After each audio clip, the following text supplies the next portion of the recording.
குருவாய் வருவாய் அருள்வாய் குகனே, என் தங்கப்பிள்ளையே, இப்பொழுது நீ கேட்டதை அவசரமாக கொடுக்க வந்திருக்கின்றேன். என் செல்வமே, நீ இழந்துவிட்டு தவிக்கும் ஒன்றை இந்த முருகன் அப்பனானவன் மீட்டு தர வந்திருக்கும் பொழுது, இப்பொழுது நடக்கும் விஷயத்தை நினைத்து கருத்தில் கொள்ளாமல் நீ வேறு சிந்தனையோடும் வேறு எண்ணங்களோடும் அங்கு சென்று கொண்டு இருக்கின்றாய். நான் தான் உன் கஷ்ட காலம் முடிந்து விட்டது என்று சொல்லி இருக்கின்றேனே. உன் கையில் தேடி வந்தல்லவா அதிர்ஷ்டத்தை தர வந்திருக்கின்றேன். அதன் பிறகும் எதற்காக தங்கமே நீ வேண்டாம் என்று அங்கு என்னை தள்ளிவிட்டு கொண்டிருக்கின்றாய்? வாழ்க்கையில் நம்முடன் பயணிப்பவர்களிடம் நாம் எவ்வளவுதான் அனுசரித்து விட்டு கொடுப்பது, என் தன்மானத்தை இழப்பது என்று நீ உன் மனம் நொந்து வாடி வதிந்து கொண்டு இருக்கின்றாய். எனக்கு கிடைக்கும் சில விஷயங்கள் எனக்கே வலியும் வேதனையும் மட்டும்தான் தந்து கொண்டு இருக்கின்றது. இதை நடத்தி கொண்டு இருப்பதே நீயாக இருக்கும் பொழுது இவ்வளவு பெரிய சிக்கலை என் வாழ்க்கை முழுவதும் நீ தொடர வைக்க வேண்டுமா என்று என்னை பற்றி கேள்விகளை எழுப்பிக் கொண்டே இருக்கின்றாய். என் தங்கமே, முருகா என்று என்னை நீ எவ்வளவு ஆச்சரியப்படுத்தியிருக்கின்றாய். முருகா என்று என்னை அழைத்து எவ்வளவு மகிழ்ச்சிக்கும் ஆனந்தத்திற்கும் உள்ளாக்கி கொண்டு இருக்கின்றாய். அப்படி இருக்கும் என் பிள்ளையே, நான் புதைக்குழியில் தள்ளி விடுவேனா என நீ பொறுத்ததும் பொறுமைக்கான பலனுக்கும் இதோ பலன் கிடைத்து விட்டது. நேர்மையுடன் துணிந்து செயல்படுகின்ற காரியத்தை செயல்படுத்துகின்ற எண்ணத்தை நீ திட்டமிட்டு செயல்படுத்துகின்ற நேரம் வந்து விட்டது. வெற்றி பாதையை அடைந்து விட்டாய். துணிச்சல் என்பது வெற்றி பாதையின் அடையாளமாகும் அல்லவா? அந்த துணிச்சலையும் மனதைரியத்தின் என் பிள்ளைகளுக்கு கொடுப்பதற்கு இந்த முருகனானவன் அப்பனானவன் வெற்றி நடை போட்டு வந்திருக்கின்றேன். தயக்கம் தோல்வி பாதையின் அடையாளமாகும். அந்த தயங்கியவர் ஒரு பொழுதும் வெல்வது இல்லை. துணிந்தவர் இறை நாட்டத்தால் தோற்பதும் இல்லை.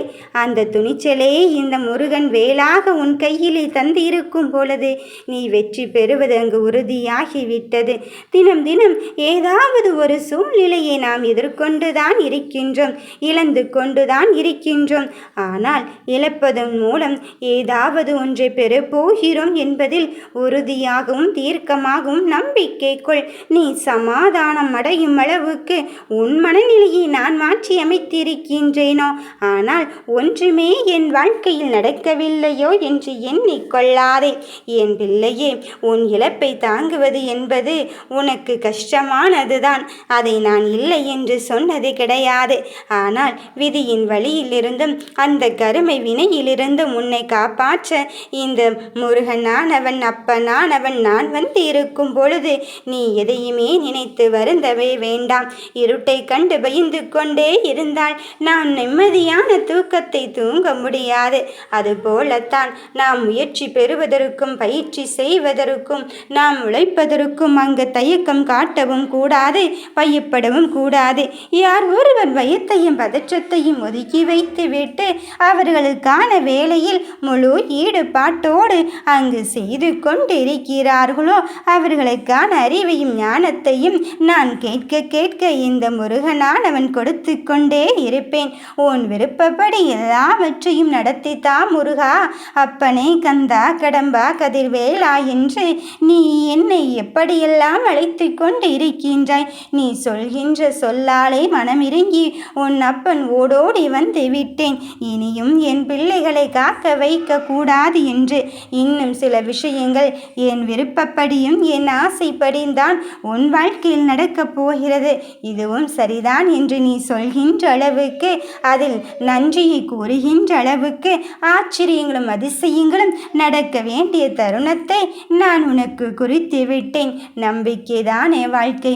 கருணை மனம் உள்ள இந்த முருகன் இப்பொழுது உன்னை தேடி வந்து இருக்கும் பொழுது என்னிடம் உனக்கான விஷயம் நிறைவேறத்தான் போகிறது என்பது நம்பிக்கையோடு நீ தீர்க்கமாகவே நம்பு. என் செல்வமே, எது நீ கேட்டுக்கொண்டிருந்தாயோ அதை தருவதற்கு நான் உனக்கு தந்திருக்கும் பொழுது நீ என் செல்ல பிள்ளையாக மட்டுமல்ல, என் அதிர்ஷ்டசாலியாகவும் மாறிவிட்டாய். இதோ தொட்டதெல்லாம் துளுங்க போகும் நல்ல நேரத்தை உனக்கு குறித்து விட்டேன். நீ கேட்ட மாற்றம் உன்னருகில் வந்து விட்டது. ஏக்கம் கொள்ளாதே, நம்பிக்கையோடு இரு. உனக்கு வெற்றி தான் கிடைக்கும். ஓம் முருகா போற்றி.